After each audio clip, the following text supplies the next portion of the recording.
درود بینندگان عالی قدر، همدیاران عزیز. فرهنگ ملی آینه روشن تاریخ و هستی هر یک ملت است. آن نه تنها مجموعه عنعنه‌های قدیمه بلکه پل ارتباط میان گذشته و آینده جامعه باشد. فرهنگ ملی مجموعه عنصرهای مادی و غیر مادی زندگی انسان را در بر می‌گیرد. این عنصرها زبان، ادبیات، عنعنه، عرف و عادت، موسیقی، رقص، معماری، هنرهای مردمی و ارزش‌های اخلاقی را فرا می‌گیرند. وابسته به شرایط تاریخی و جغرافی، هر ملت فرهنگ خاص خویش را آفریده است که از یکدیگر فرق می‌کند. خلق ما از قدیم با معرفت، سخنوری و هنرهای نادر شهرت پیدا کرده است. فرهنگ غنی و رنگارنگ دارد. بخارا یکی از قدیمترین شهرهای آسیای میانه می باشد که همیشه مکان هنرمندی و صنعت بالایی است.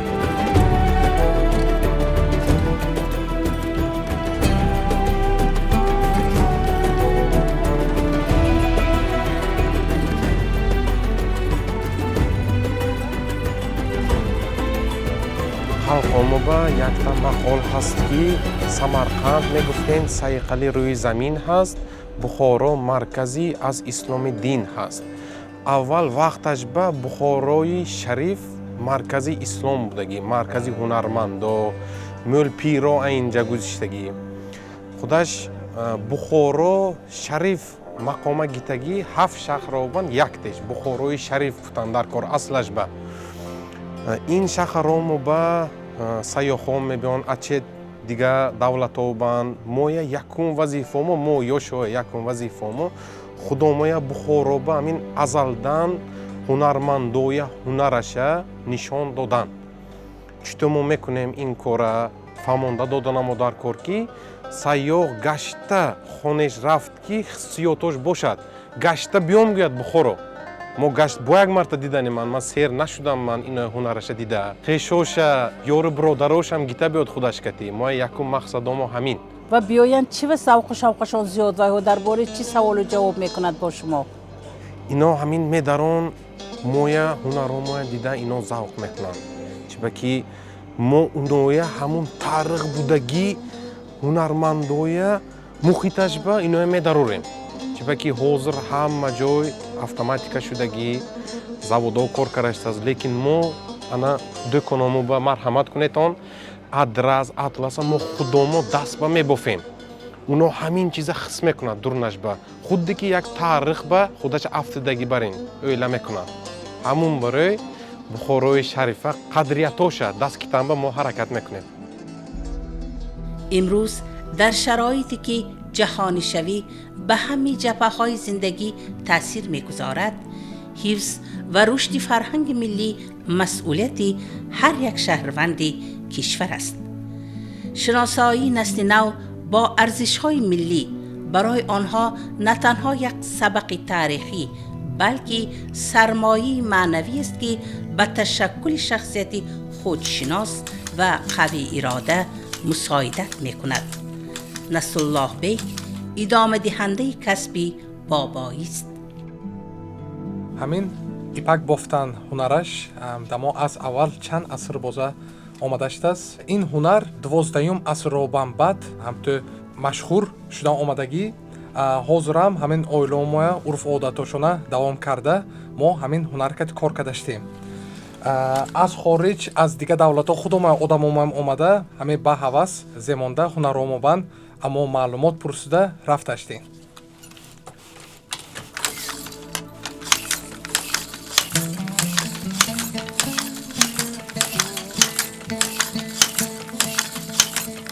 ҳозир дидаштаги дӯкономо 8 тепкинок мешуд поинаш ба моя материаломо адрас мешуд, яъни ҳамин ипак кати пахтая қатӣ мекунем.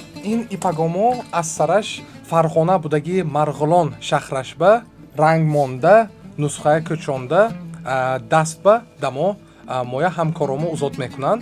мо ин ипагоя дамҷа оварда ҳамҷа ба мебофем. 8 тепкинок дӯкономоя натиҷаиш амин яктарафа мешуд.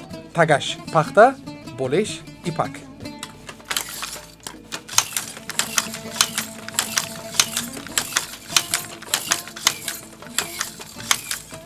ин ҳунарро давом кардаштаги одам ҳама вақт роҳат мегирад. Барои одамо мо фақат маълумотое додан ба тайёр мо ҳунарманд одам худаш нағз медаги касб ҳунараша кунад агар ҳама вақт касб корашам баракиша меёбад, ҳунарашам равожаша мекард. ин ҳунара мо абибем ёд китагӣ бивем дамо мӯл маълумотои ҳамин ҳунар ба тааллуқли ҳама сир асрора ёд додагӣ.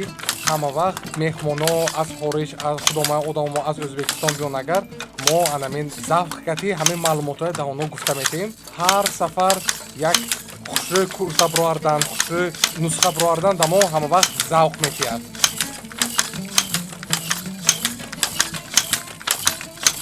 ипак бофташтаги пайтомо баданома ҳар як аъзош кор мекунад. ду дастомо, ду поёмо, майномо ҳама вақт мокия земонда мешинем. нотои ҳархера намохта худомба завқ кати материалҳоя ипакҳоя мебофем. 8 қавата пуроарда мо ҳаракат мекунем. ҳамин мокия узод каданба моки давида истода пахта қатмашкати моя ипакҳомоя мебофад.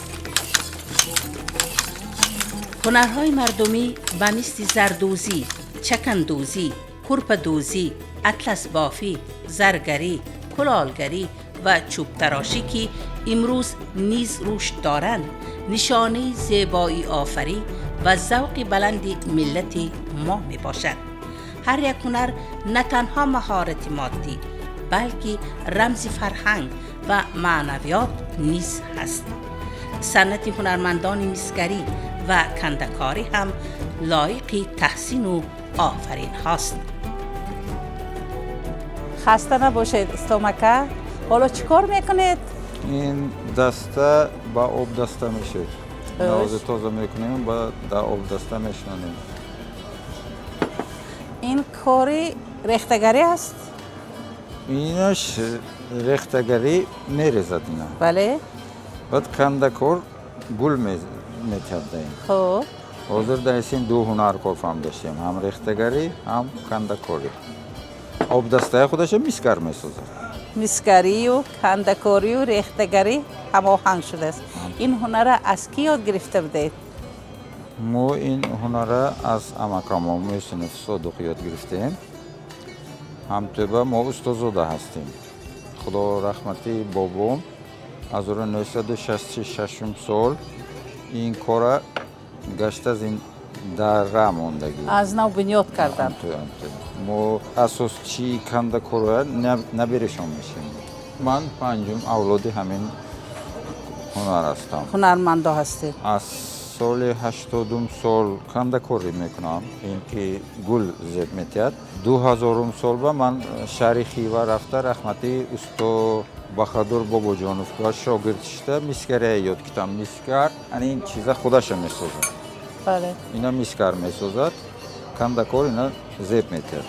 вақте ки мо ба дукони шумо ворид мешавем дар инҷо як таърихи Бухоро, як қисмати Бухороро тамошо мекунем. ҳамин лалҳои шумо ва бо роҳи кандакорӣ минори Калон, мадрасаҳои Бухоро гузошта шудааст. ин барои ҳамин сайёҳои хориҷию сайёҳои ватанӣ аст. омада харид сайёҳои ватанӣ мо ҳамхел ки мо ин қадимии обидоя ки нақш метем, уно бисёр ҳамин обидоя нақсар мегиранд. ёдгорӣ аз шаҳри Бухоро. дар пушти анамин ҳунар фарзандое тарбия кардед. имрӯз кори шумо фарзандҳоям давом дод истоданд? албатта. барои устогарӣ бошад албатта намин завқу зеҳн дар кора. якумаш ин, дуюмаш устош дастгирӣ карданашта. худо ба шукр як устом усто Раҳмат Фатуллаев аз дунё гиштагӣ, як устом усто Тоир Қосимов ҳастанд. ҳар сари чанд вақт омада да ман миннатдорӣ мекунанд, дилбардорӣ мекунанд. ин кати мо бо завқара кора ривоҷ мекунем. вақте ки хориҷиҳо омада завқаш зиёд пайдо мекунанд ва аз ин чизҳои шумо барои хотира ба ватанош мебаранд, шумо чӣ эҳсос мекунед? мо الهام میگیریم که میفهمید که کارش ما میفهم دیگه آدم هست با کار میکنه دبال خودتون با کار میکنه و امروز قدرش میدونن کارتون با کار میکنه. سالهای آخر به رشد هنرهای ملی اعتبار کلان ظاهر می‌گردد. با این مقصد بر ضمن چاره‌بینی‌های وسیع‌گردانی فعالیت هنرمندان آزمون و از نظرگذرانی و فستیوال‌ها تشکیل کرده می‌شوند. در آنها هنرمندان اعجاز دستان خود را به نمایش گذاشته، پهلوهای نو به نوی هنر را آموخته تجربه عوض می‌کنند. حکومت ما اینو با همین خیل امتیاز کرده دادن. خارجا با برومدن با محصولات خوشروی کار کرده برومدن با بدی صنعت اثرش کار کردن با هر خیل تدبیر و گرزوندن با همه چیز برای هنرمندا برای اینقدر حاضر همین بسیار ناز همه کارشون پیش رفته است. سر کردیم قریب که 60 خیل هنر تورش ما برپا کردیم. استاد شاگرد مکتباش بسیار مول شد دماده از طرف دولت استاد شاگرد مکتبا چقدر که مبلغ میتن همین مکتب رواج کند گفته انا همین خیل باید چیزی و که زردوزو زرگروه 2 سال و یک مرتبه همین خیل فستیوالشون شده میگذرد. باز من یک چیز فخر کرد گفتنم میخواستم که همین شما میدونید زیراور ابریشین همین لایحه رهبرش همین لایحه مؤلفش صفتش و من تاریخی همین وای با موندم هنرمنده با همین خیلی خلق دلش و موندم که میگن که فستیوال اپا مطلب سر کردگی میگن من بسیار ناز میبینم من میدونم که همین فستیوال کتی ملک است کارش رواج داد چقدر که هنرمندو هر سال که خارج فستیوالو سانتا فی با میگید فولک آرت مارکت با میگیم واشنگتن سمیتسونیان با میگیم چنین که دولت و ترکیه می دیگه جایی همین هنرمندان رفته آمداشتیم بسیار هم خرسند هستیم اگر همین دنیا تنج باشد ما سمرقند بخارا خیوا این مرشروط سیاحه برای همین ما همین حرکت میکنیم که سیاحه رونق یابد که ما خواهیم همین هنرمندان کار کردگی جوانا اینو همشون کارشون پیش رفته همین خیلی چیزاشون درجه بالا برد من همین دنیا با عمدگیم بایم همین خیلی کارو کرگیم بایم من هم خودم بختناک حساب میکنم من برای بخت چی گفته پرسن بخت خلقم به خدمت گفته حساب میکنم. عنعنه استاد و شاگرد در بین مردم ما از قدیم وجود داشت و امروز ادامه می‌یابد. هر یک هنرمند که به درجه استادی میرسد از پی شاگرد تربیت نمودن میشوند و همین طور این عنعنه پایدار میماند. باز یک نمودی هنر در بخارا این صنعت خطاطی و نقاشی است. حالا از بروی چی کار میکنید؟ این خط یاقوت حضرت امیر تیمور نبیرشون نیستگی این خط به همون خط نسخه گیته یاد گرفتیم همین خطر را به من داشتیم گشته اینجا به سوره تین و تینی و زیتون اختصار میشتگی سوره همون نواز مشق برسدیم انو انشاءالله انا این بریم میشد اینه بیگه نیستگی بودم اینه امروز سر کردیم. هر روز اینجا سیاح ها میبیان کدام سیاحی از کدام وطن آمدگی بسیارتر این محصولات شما به ذوق دارند؟ اساساً فرانسوزا فرانگیستو من اومدگه ها مولتر عشق میکند این کار ما به صنعت به عشقشون بلند چون که هم موزه کلان هست همین صنعت و نسخه‌اش هست که کوینه صنعت بخارا و صنعت ازبکستان به عشقشون بلند. استاد ما عبدالغفور داملوبان یاد گرفتگی ما عبدالغفور بخاری اون کس بنامون خطاط صنعتش یاد گرفتیم سنگ کندیم یکی حضرت نقشبند میریکولا سنگشون 7 پیره سنگشون کندگی ما با حضرت امام بعد همین دورنای مسجد به محراب باش به نیستگی ما کوشین کاری کردگی ما. شما که از استاد یاد گرفتید و امروز شاگردها دارید می؟ شاگردما هست حضور شاگردما قرآن نیستشت است خانه به اونا کار میکنند. صنعت خطاطی هم این یک صنعت خیلی عالی جناب است. صنعت خطاطی فقط صنعت نه این علم ده بله علمش هم است بعد اینا نوشتن به اینا فضیلتش بسیار چون که این کلام پروردگار اینا نوشتگی آدم این کتیش مشق کردگی این کتی شغلمش کردگی آدم خاطرش به xotirjamish به تاثیرش کلان آدم یک لذت میگیره دم میگیره ده اینو نیستگی وقت و نیستگی میدوند چون که ما شاگردا چند تا وی کردیم یاد دادیم خط و تیکتی شغلش کردن سر میکند خاطرش نقض میشد دیگه علم به نقض میشد چند تاش پرتوفته انگلیسی به زور شده رفته و ما گفتم اینا چی میپرتی همین تو به سبب چی شد انگلیسی رو نقض یاد گرفتند به اون بچه که اونا انگلیسی معلمش میگه تو زور شده به تیار میکنیم آیلتس میگیری کیمش میگیری هم که میاره هم با یاردمش داده باشد ما خرسند ما هنرمند خطاط و نقاش دولت سفرف به 3 سال است که در این حجره فعالیت میبرد.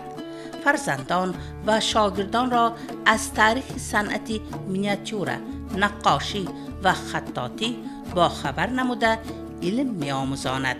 همزمان هنر یاد می‌دهد.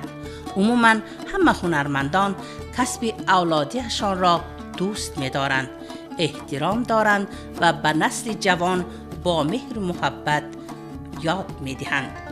هر یک در آمدگی سیاح من یک تحفه میتم که همین از بخارای شریف همین یاد کرشیند تحفه دید که همین خرسند میشد ما همین پیش چشمش میبینیم همون هنرمند و از بخارای شریف ما با همین تحفه داده موند گفته یاد کرده میشند ما. فرهنگ ملی سرمایه معنوی ملت است. آن با ریشه های عمیق خود از گذشته نیرو گرفته به امروز و آینده جامعه روشنی می بخشد. حفظ و رشد آن، آموزش و ترغیب ارزش های ملی وظیفه هر یک فردی جامعه می باشد.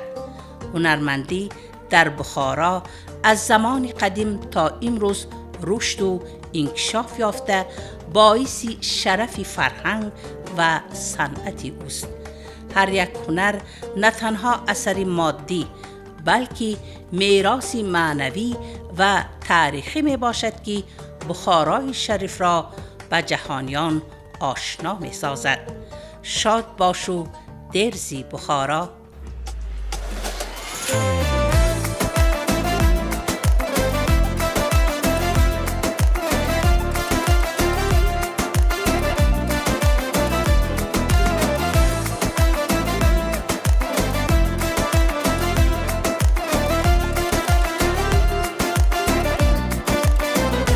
در باقی ما خوش آمدید دوستانی ما خوش آمدید سرود خانم برایتان همراهی ما خوش آمدید ایلایا هیچ غم نبینید در چشمتان نم نبینید خرسند شوید در این جهان روزهای نیک کم نبینید ای دوستان در این بوستان 4 روز مهمان هر یک انسان ای دوستان در این بوستان 4 روز مهمان هر یک انسان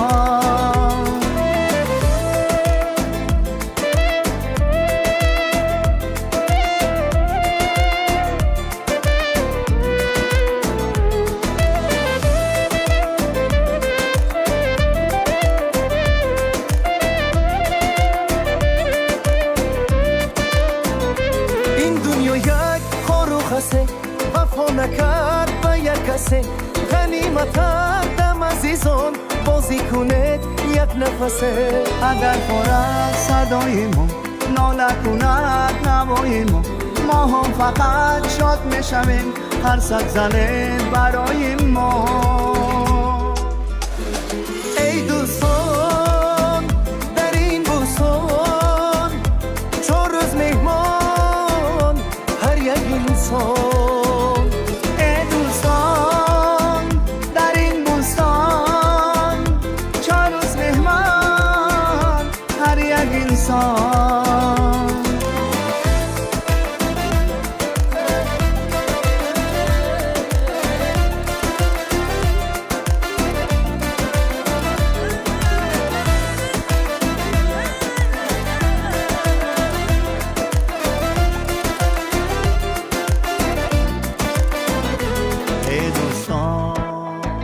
در این بستان 4 روز مهمان هر یک انسان ای دوستان در این بستان 4 روز مهمان هر یک انسان